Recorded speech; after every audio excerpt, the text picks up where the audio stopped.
చేశాను. ఏ రోజు కూడా నా మీద ఎలాంటి ఆరోపణ కూడా లేదు.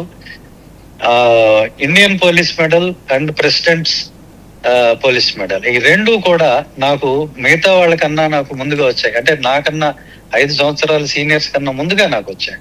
ఎందుకు అని అంటే నా రికార్డు బాగుండబట్టి. ఇప్పుడున్నటువంటి గౌరవ ముఖ్యమంత్రి చంద్రబాబు నాయుడు గారి చేతుల మీదుగానే నేను ప్రెసిడెంట్స్ పోలీస్ మెడల్ తీసుకోవటం జరిగింది.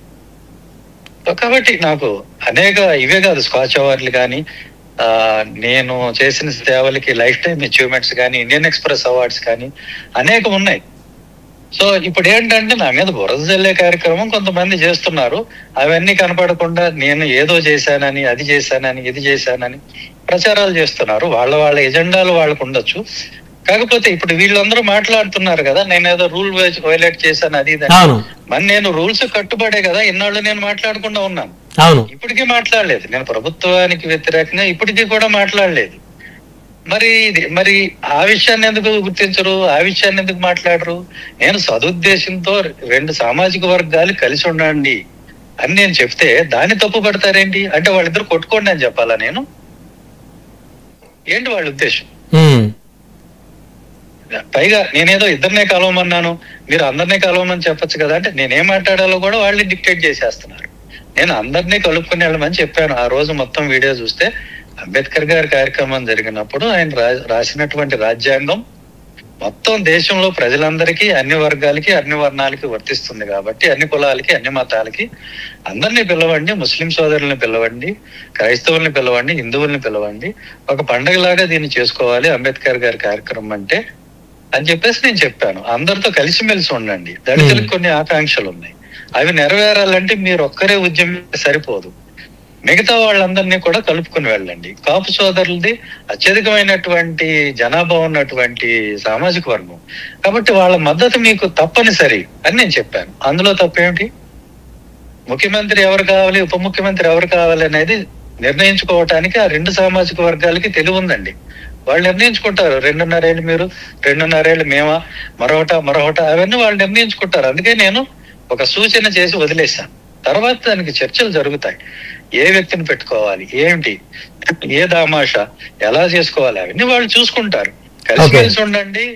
మీరు విడిపోయి గొడవలు పడద్దు, ఒకళ్ళ మీద ఒకళ్ళు అపోహలు పెంచుకోవద్దు. ఏదో జరుగుతూ ఉంటాయి. నేను గోదావరి జిల్లాల నుంచి వచ్చాను. నేను పశ్చిమ గోదావరి జిల్లా. మా జిల్లాలో మరి కాపు సామాజిక వర్గం ఎక్కువ. నా స్నేహితులు కానీ, నా క్లాస్మేట్స్ కానీ అందరూ కూడా మరి వాళ్లే ఉంటారు నాకు. సో ఉన్నప్పుడు వాళ్ళు ఎంత మంచి వాళ్ళు ఏమిటి అనేది నాకు అవగాహన ఉంది. మాకు మంచి రిలేషన్స్ ఉన్నాయి.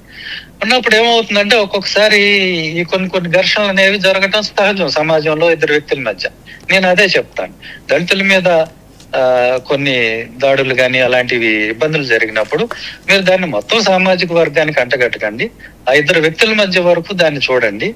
దానికి సామాజిక కోణం అనేది ఎప్పుడు వస్తుందంటే ఒక మూకుమ్మడి దాడి జరిగినప్పుడు మాత్రమే దాన్ని సామాజికంగా చూడాలి తప్ప 2 వ్యక్తుల మధ్య ఘర్షణ, ఒక 2 కుటుంబాల మధ్య ఘర్షణని వాళ్ళు దాన్ని మొత్తం కులాలకు మనం ఆపాదించకూడదు, సామరస్యం చెడిపోకూడదు.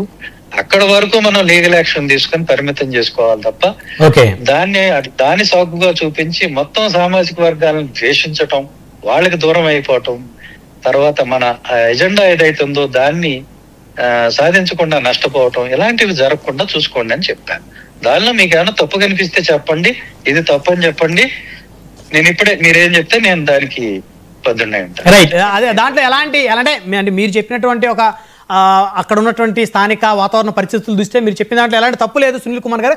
అయితే ఇప్పుడు 3 దశాబ్దాల సర్వీస్లో ఎదుర్కొన్న గడ్డు కాలం చూస్తే ఆత్మస్థైర్యం ఏమైనా చలించిందా, లేకపోతే ధైర్యంగానే ఉన్నారా సునీల్ కుమార్ గారు? ఫైనల్ గా నేను మాట్లాడే విధానాన్ని బట్టి, నా టోన్ బట్టి మీకు అర్థమై ఉండాలి. సహజం అండి, అప్స్ అండ్ డౌన్స్. అంటే 30 సంవత్సరాలు నేను సర్వీస్ లో ఉన్నాను అంటే సర్వీస్ లో నాకు ఎక్కడ చేదు అనుభవాలు లేవని కాదు, అవమానాలు జరగలేదని కాదు, నా ప్రతిభని చిన్నబుచ్చలేదని కాదు. అనేక చేదు అనుభవాలు, అనేక లోస్ ఉన్నాయి. ఉన్నప్పటికీ కూడా మనం వాటన్నిటిని తట్టుకుని దాటుకుని వచ్చాను. ఇప్పుడు మామూలు అధికారి ఒక గంట కష్టపడితే వచ్చేటువంటి గుర్తింపు దళిత అధికారికి 1 వారం కష్టపడితే కానీ రాదండి. అట్లాంటి పరిస్థితుల్లో నేను ఎంతో కష్టపడి నాకు రావాల్సిన గుర్తింపుని నేను తెచ్చుకున్నాను. ఊరికనే వస్తాయి. Indian police medal, presidents police medal, ఇన్ని అవును. అవార్డులు, అవును ఇవన్నీ ఊరికనే వస్తాయండి. ఇండియన్ ఎక్స్ప్రెస్ అవార్డు అనేది వాళ్ళు నేషనల్ వైడ్ చూసిస్తారు. అవును అలాంటిది నాకు 3 సంవత్సరాలు వచ్చింది. అవును స్కాచ్ అవార్డ్స్ నేషనల్ అవార్డు అది వచ్చింది, అది 3 సంవత్సరాల పాటు వచ్చింది. ఇట్లా అనేకం ఉన్నాయి, అవన్నీ నేను చెప్పుకోవాల్సిన అవసరం లేదు. అవును జీవితం అన్నాక అనేకం ఉంటాయి.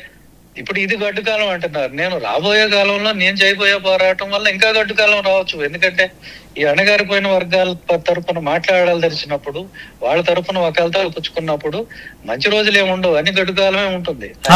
సో భవిష్యత్తులో పోరాటానికి సిద్ధంగానే ఉన్నారైతే? నేను నమ్మిన సిద్ధాంతం కోసం నేను కట్టుబడి ఉంటాను. రైట్. దానిలో ఎన్ని అవాంతరాలు వచ్చినా, ఎన్ని ఇబ్బందులు ఎదురైనా కానీ నేను వెనక్కి తగ్గను. రైట్, ధన్యవాదాలు సునీల్ కుమార్ గారు ఫోన్ లైన్ లో అందుబాటులోకి వచ్చినందుకు. థ్యాంక్ యూ వెరీ మచ్ అండి.